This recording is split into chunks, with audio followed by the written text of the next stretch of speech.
There were once 25 tin soldiers, who were all brothers, for they had been made out of the same old tin spoon. They shouldered arms and looked straight before them, and wore a splendid uniform, red and blue. The first thing in the world they ever heard were the words, "Tin soldiers," uttered by a little boy, who clapped his hands with delight when the lid of the box in which they lay was taken off. They were given him for a birthday present, and he stood at the table to set them up. The soldiers were all exactly alike, excepting one, who had only one leg. He had been left to the last. And then there was not enough of the melted tin to finish him, so they made him to stand firmly on one leg, and this caused him to be very remarkable. The table on which the tin soldier stood was covered with other playthings, but the most attractive to the eye was a pretty little paper castle. Through the small windows, the rooms could be seen. In front of the castle, a number of little trees surrounded a piece of looking glass, which was intended to represent a transparent lake. Swans, made of wax, swam on the lake and were reflected in it.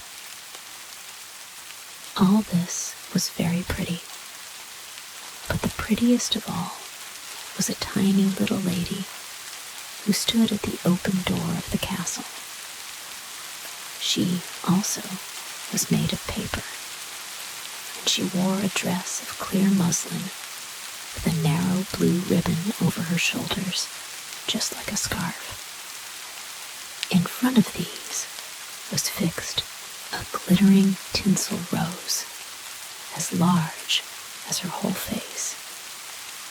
The little lady was a dancer, and she stretched out both her arms and raised one of her legs so high that the tin soldier could not see it at all, and he thought that she, like himself, had only one leg. That is the wife for me, he thought. But she is too grand and lives in a castle, while I have only a box to live in. 25 of us all together. That is no place for her. Still, I must try and make her acquaintance. Then he laid himself at full length on the table behind a snuff box that stood upon it, so that he could peep at the little delicate lady, who continued to stand on one leg without losing her balance. When evening came, the other tin soldiers were all placed in the box, and the people of the house went to bed. Then the playthings began to have their own games together, to pay visits, to have sham fights, and to give balls. The tin soldiers rattled in their box. They wanted to get out and join the amusements, but they could not open the lid. The nutcrackers played at leapfrog, and the pencil jumped about the table. There was such a noise that the canary woke up and began to talk, and in poetry too. Only the tin soldier and the dancer remained in their places. She stood on tiptoe, with her legs stretched out, as firmly as he did on his one leg. He never took his eyes from her for even a moment. The clock struck 12, and with a bounce, up sprang the lid of the snuff box. But instead of snuff, there jumped up a little black goblin, for for the snuff box was a toy puzzle. "Tin soldier," said the goblin, "don't wish for what does not belong to you." But the tin soldier pretended not to hear. "Very well, wait till tomorrow then," said the goblin. When the children came in the next morning, they placed the tin soldier in the window. Now, whether it was the goblin who did it or the draft is not known, but the window flew open, and out fell the tin soldier, heels over head, from the third story into the street beneath. It was a terrible fall, for he came head downwards, his helmet and his bayonet stuck in between the flagstones, and his one leg up in the air.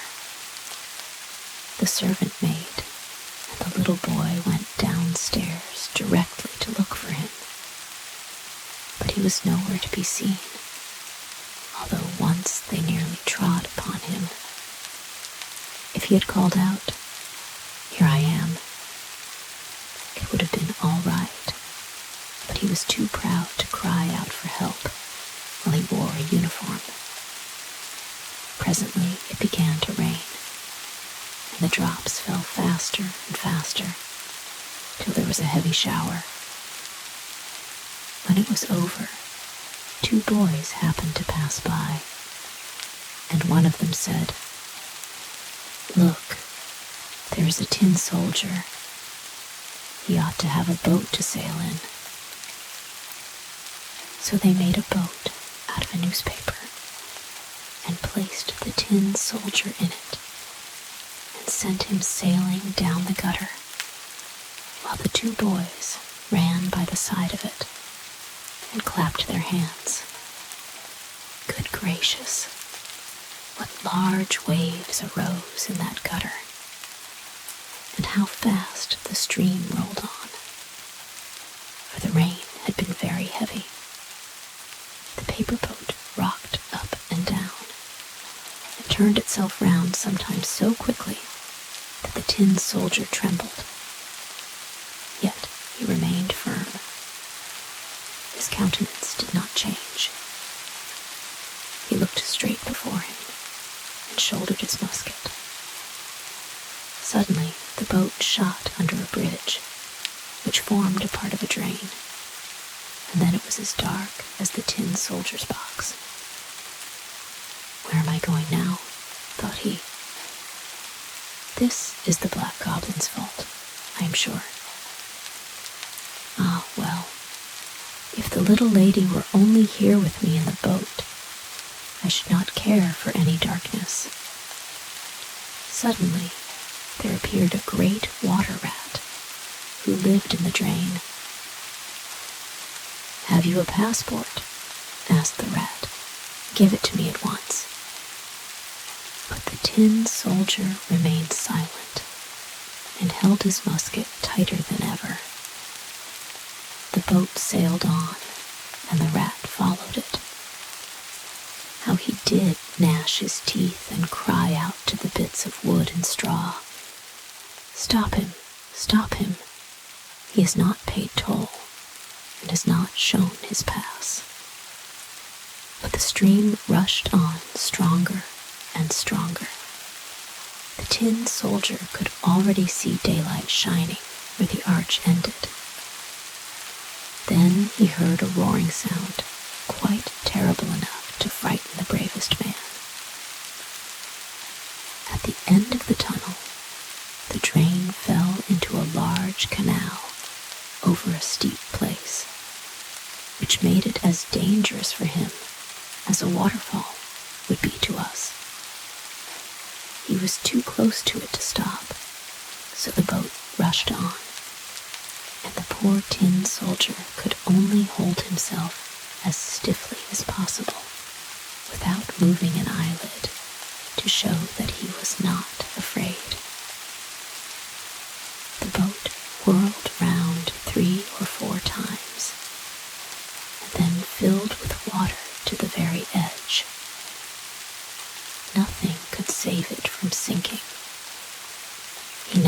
stood up to his neck in water, while deeper and deeper sank the boat, and the paper became soft and loose with the wet, till at last the water closed over the soldier's head. He thought of the elegant little dancer whom he should never see again, and the words of the song sounded in his ears. Farewell, warrior, ever brave, drifting onward to thy grave. Then the paper boat fell to pieces, and the soldier sank into the water, and immediately afterwards was swallowed up by a great fish. Oh, how dark it was inside the fish, a great deal darker than in the tunnel, and narrower too. But the tin soldier continued firm, and lay at full length, shouldering his musket. The fish swam to and fro, making the most wonderful movements. But at last he became quite still. After a while, a flash of lightning seemed to pass through him, and then the daylight approached, and a voice cried out, I declare here is the tin soldier. The fish had been caught, taken to the market, and sold to the cook, who took him into the kitchen and cut him open with a large knife. She picked up the soldier and held him by the waist between her finger and thumb, and carried him into the room. They were all anxious to see this wonderful soldier who had traveled about inside a fish, but he was not at all proud. They placed him on the table, and how many curious things do happen in the world.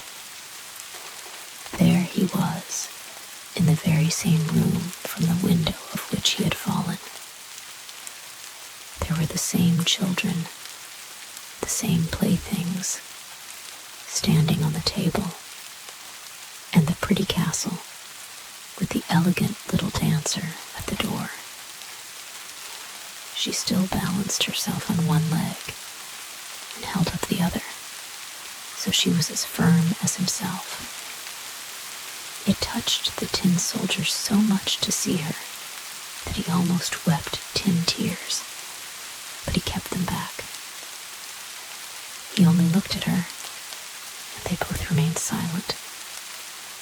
Presently, one of the little boys took up the tin soldier and threw him into the stove. He had no reason for doing so. Therefore, it must have been the fault of the black goblin who lived in the snuff box. The flames lighted up the tin soldier as he stood. The heat was very terrible, but whether it proceeded from the real fire or from the fire of love, he could not tell. Then he could see that the bright colors were faded from his uniform, but whether they had been washed off during his journey or from the effects of his sorrow, no one could say. He looked at the little lady, and she looked at him. He felt himself melting away, but he still remained firm with his gun on his shoulder. Suddenly, the door of the room flew open, and the draught of air caught up the little dancer. She fluttered like a sylph right into the stove by the side of the tin soldier, and was instantly in flames, and was gone. The tin soldier melted down into a lump, and the next morning, when the maid-servant took the ashes out of the stove, she found him in the shape of a little tin heart. But of the little dancer, nothing remained but the tinsel rose, which was burnt black as a cinder.